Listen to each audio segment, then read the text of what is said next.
The events in the book of Ezra begin towards the end of the 6th century BC, when the people of God were in exile, in captivity away from their homeland, and under Persian rule.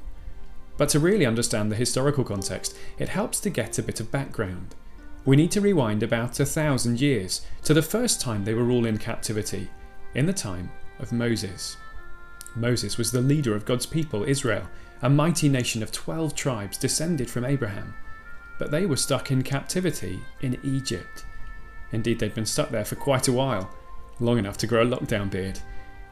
But during the time of Moses, God rescued all 12 tribes out of Egypt.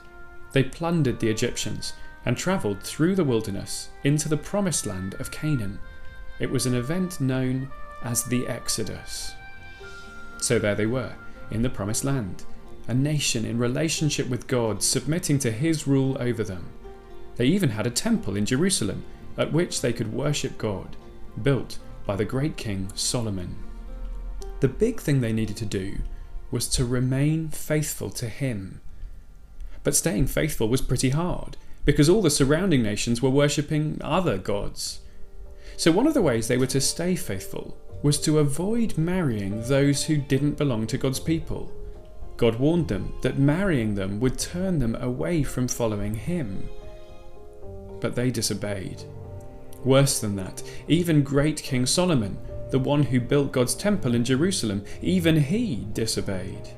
He married many women who didn't belong to God's people, and, just as God had warned, they turned his heart away from the Lord.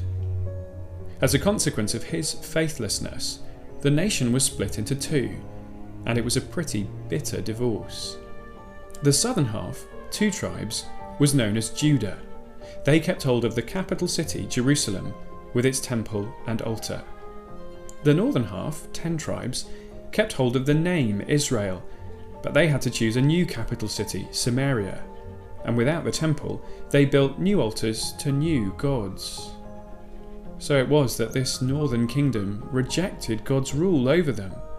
Their rulers worshipped other gods, and so God punished them by sending them into exile under the king of Assyria. Their time as a nation was finished. Instead, a mixture of people were sent to populate the land in their place. The southern kingdom took back the name Israel, but tragically they followed the same path. Though they did a bit better, they also rejected God's rule over them. Even though they had the temple in Jerusalem, they also created other altars and worshipped other gods. God wasn't going to leave it like that.